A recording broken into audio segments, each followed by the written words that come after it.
Ashamaa harka fuudhee kabajamtoota hordoftoota maatii hawwii YouTube lakkoofsa 12 chaanaaliin kun hawwii YouTube lakkoofsa 12 ani immoo hawwiidha. Kabajamtoota hordoftoota maatii chaanaalee kiyyaa namni micee suura ishee asirratti argitan kan hin beekne hin jirtanii namoonni immoo suura ishee yoo argitan harka irra caalu ni beektan jedhee yaada. Namni hin beeknes hin jiru nama miidiyaa fayyadaman ijoollee Oromoo keessaa Zaaraan ishee jalqabaati yookiin immoo warroota jalqaba irra jiran keessaa ishee takkaadha jechuudha.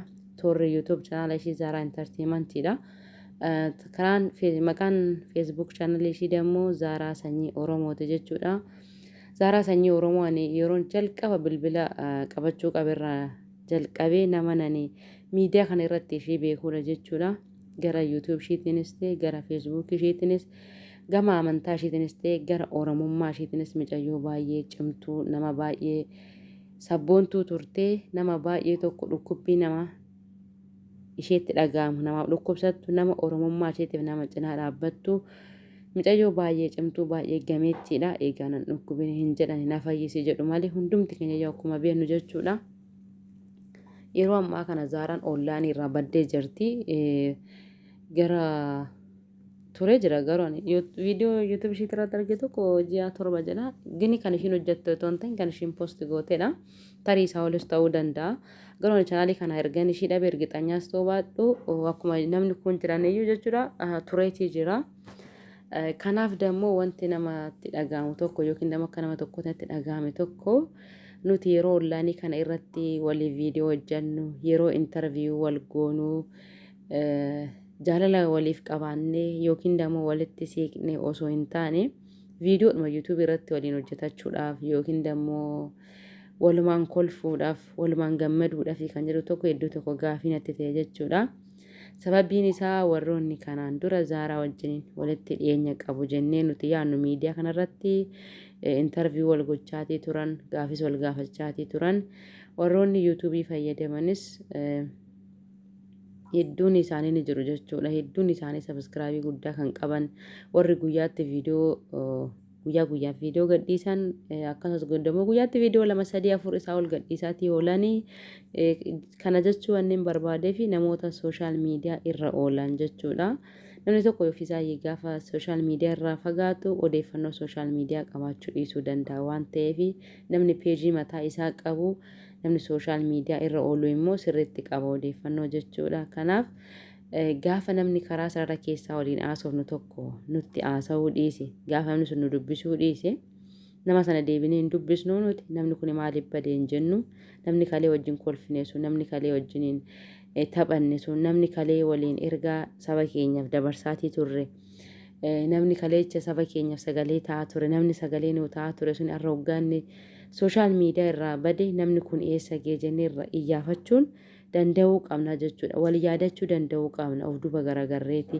Waggaa tokko jechuun yeroo dheeraadha jechuudha. Kaleecha karaa sarara keessaa waliin haasa'aa turanii intarviiyuu garaagaraa gaafii waliif dhiyeessaatii turanii har'a waggaa gaddeebi'anii ta'u nuti warra Zaaraa sooshaal miidiyaa irratti beekan waliin Zaaraan erga sooshaal miidiyaa irraa badde waggaa tokko guuttee dhibeen ishee kalee akka ta'e Zaaraan ofii isheetii barreessitee jirti. Yeroo isaan dubbatan dhugaa hedduu tokko natti dhaga'ame jechuudha. Maaliif boochistuun bu'aa hin argattu jedha Oromoon.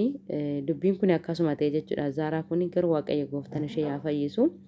Kan irra darbee dammoo ijoollotiin gara YouTube'itiin jechuudha. Sagalee jalqaba irraa kaasanii hanga ammaatti ijoollee Zaaraadhaaf sagalee taa'aa jiran YouTubeara xixiqqaa YouTuberoota lafaa dhudhufoodha jechuudhaan irree argaatii ture.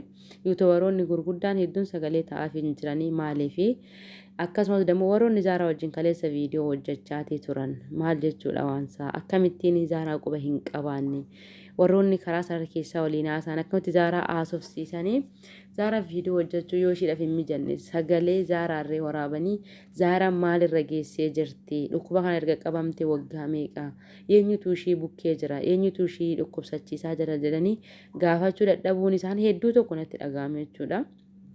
Maaliif namni kan wal jaalatus kan wal barbaadus amma namni fayyaa qabutti qofa amma namni nu wajjin kolfuu danda'utti qofa kan jiru tokko jechuudha. Maaliif Zaaraan nama oolmaa akkanaa nurraa qabdu miti.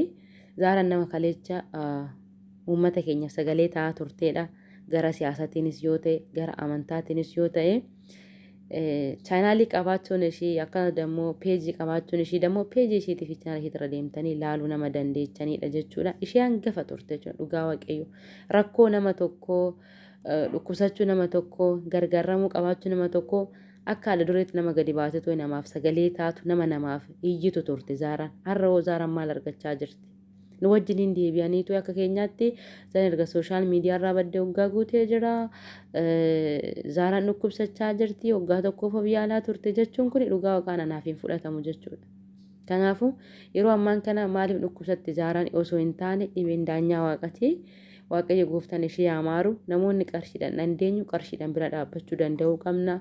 Namoonni immoo qarshiidhaan bira dhaabbachuu hin dandeenye kadhannaadhaan akka amantaa keenyatti jechuudha. Kadhannaadhaan bira dhaabbachuu qabna. Qorichas kan qoricha namaaf godhu waaqayyoodha. Qoricha waliinis kan walitti nama fidu waaqayyoodha waan ta'eefuu yeroo ammaan kana Zaaraan dhukkubsattee jirti waggaa tokko oltee erga miidiyaarraa baddee dhibee ishee kaleettee jira osoo hin taane Zaaraan dhibee ishee kana yaallamuudhaaf biyya kamitti yeroo baay'ee namoonni biyya keessa jiranii biyya alaa deemanii hanga sadarkaa yaallamuutti hanga kanaatitti kan isaan deematti jiran miti. Akkasumas dammoo hanga gumaata waliif gumaanni kaleen jiranatti fakkaata nama maatii isaanii irraa gumaanni waan godhamu natti fakkaata waan kana baay'ee hubannoo isaan qabu asirratti waan dogoggore dhiifama isiniin jechaati. Kanaaf amma kana odeechuu osoo hin taane maaliif ta'e jennee gaftoo furmaata barbaannee fi Zaaraa akkamittiin gargaaruu dandeenya goofandimiitu banamaaf immoo biyyatti akkaawuntiin banamaaf immoo ijoolleen biyya haramaa keessa jirru haala kamiin gargaaruu dandeenya jennee Zaaraa karaa kanaan warri itti dhiyaatan nu gaafatanii tooyi fayyifannee tooyi akkuma ishiin uummata keenyaaf sagalee ta'aa turte sana akkuma ishiin dhukkubsataan keenya akka yaallamuuf yaalatii turte sana nutis immoo ishee yaallannee fayyifannee galatoomaa saba koo gara jechuutti ishee haa fidannu jechuudha. Maaliif nutti gadditee jirti Zaaraan yeroo ammaa kana ergixanyaa jechuudha. Maaliif ijoollonni viidiyoo ishee poostii godhan koomentii isaanii jala deematii ilaala gara feesbuukitiinis ta'e gara yuutuubiitiin wanta namoonni barreessaa jiran jechuudha. Waan si haa fayyisu rabbiin si haa amaaru waan akkasii miti amma dhukkubni kalee jechuun wanta baasii olaanaa nama gaafatudha. Micoon kun kan jirtu biyya hambaa keessadha. Kanaaf jabaadhu Zaaraa koo waaqayyo gaditti dammoo siif jirra si waliin jirra wanta barbaachisuun otoo jettanii godhuuf irra yoo baattani hedduu tokko humna namaa ta'a jechuudha. Hedduu tokko haamilee namaaf ta'a. Garuu waaqayyo si amaaru rabbiin si haa fayyisu jechuun inni kun an akka kiyyaatti namni shantamni namni dhibbi osoo namni shantamni namni soddomni yoo jedhe homaa rakkoon qabu namni dhibbi hundumtuu rabbi si haa fayyisu rabbi si haa amaaru jechuu qofti. Inni kun quubsa natti fakkaatu akka kiyyaatitti. Kanaafuu Zaaraa bira yaa dhaabbannu jedhanii akka kiyyaatitti Zaaraa sanyii mootii maaltu isheedhaaf barbaachisa kan jedhuuf warroonni itti dhiyaattan Zaaraa gaafattanii deebii quubsaa akka nuuf fiddan isiniin jedha. Guyyaa gaarii qabaadhaa fayyaa nagaa ta'a.